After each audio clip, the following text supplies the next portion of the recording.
आप लोगों ने ये बहुत बार अपने फेवरेट एनिट्यूबर्स से जरूर सुना होगा कि यार ये एनिमे बहुत अंडररेटेड है, वो एनिमे बहुत अंडररेटेड है and it doesn't get more love and recognition that it deserves. और इस सेम थिंग मैं इस वीडियो में करने वाला हूँ। I am gonna talk about my personal favourite battle shonen anime, जिसे कुछ एनिमे फैंस ने अब तक गेस कर ही लिया होगा from the thumbnail.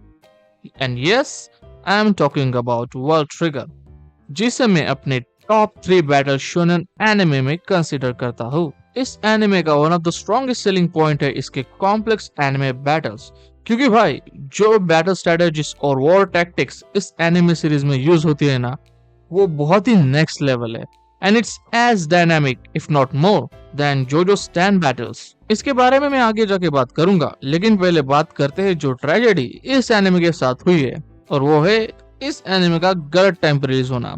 This anime aired in the season of Fall Anime 2014, and World Trigger had to share its seasonal run with anime series like Yola in April, Seven Deadly Sins Season 1, Parasite the Maxim, Fate Stay Night Unlimited Budget Work, Akatsuki no Yona, Psycho-Pass 2, Shiro Bako और Mushishi। इन सारे anime series ने anime discussion में world trigger को completely overshadow कर दिया था। और यही नहीं, 2014 में एनिमे फैंस का ज्यादातर अटेंशन एनिमे लाइक किल ला किल, टोक्यो गूल और हंटर हंटर पे था। हंटर हंटर जो ठीक वर्ल्ड ट्रिगर के एयर होने से पहले अपना सीजनल रन कंप्लीट कर चुका था। तो बॉस, जैसे कि देख सकते हो, कंपटीशन तो काफी तगड़ा था। और फिर वर्ल्ड ट्रिगर अपने पहले 12 एपिसोड में पर्टिकुलरली ऐसा कुछ स्पेशल नहीं करता to make it stand out from the rest of the anime that aired in year 2014, क्योंकि बॉस ये एनिमे अपना real potential large scale invasion arc में दिखाता है। उससे पहले ये एनिमे अपना पूरा टाइम लेता है for world building, character introduction and explaining the power system in detail. Basically ये कहना चाहता हूँ कि ये एनिमे शुरुआत में थोड़ा स्लो है।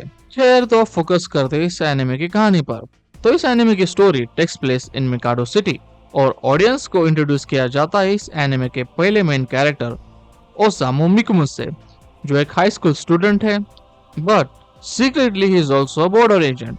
अब बॉर्डर ऑर्गेनाइजेशन का काम है to protect people of Mikado City from alien invasion, और इन एलियन को बॉर्डर ऑर्गेनाइजेशन नेबर्स कहती है। आई नो स्टोरी काफी सुनी सुनाई लग रही है, एक सिटी जहाँ पे एक अननोन एंटिटी के कंटिन्यूअस अटैक होते रहते हैं और उसे रोकने का काम उस सिटी की एक स्पेशलाइज्ड ऑर्गेनाइजेशन करती है।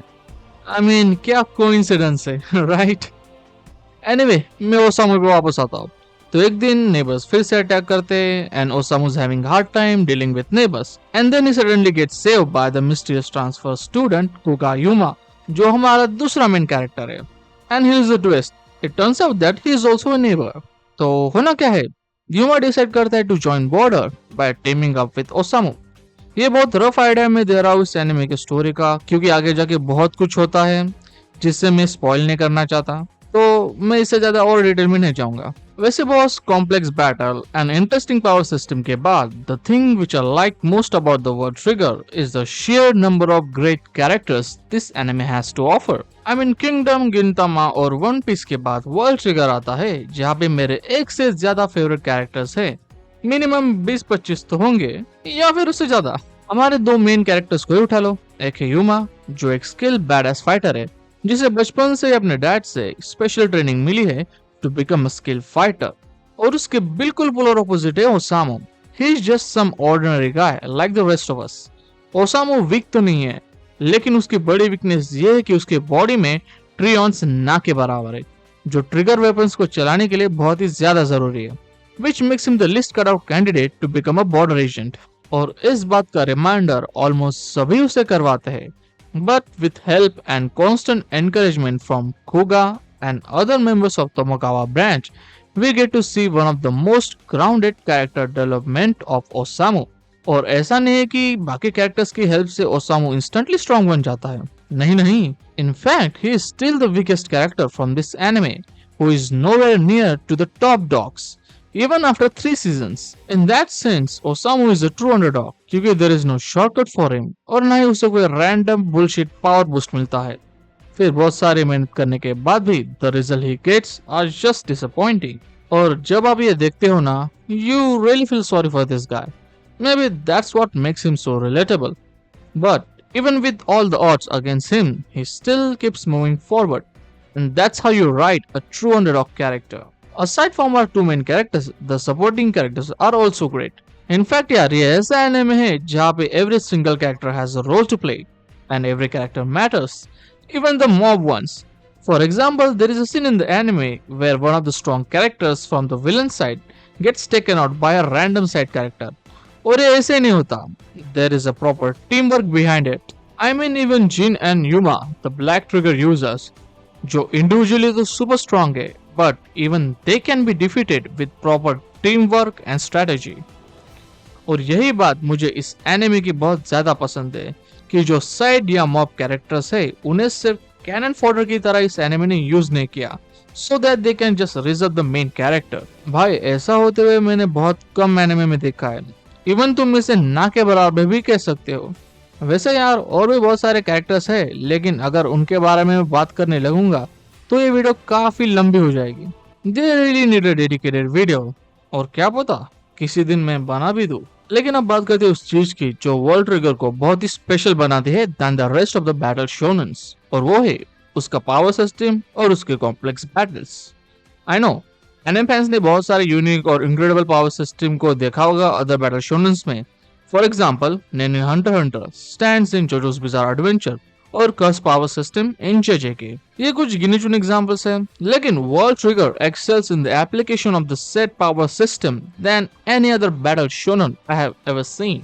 इन the world of World Trigger trion exist जिसकी मात्रा पर्सन टू पर्सन वेरी होती है, किसी में कम तो किसी में ज्यादा.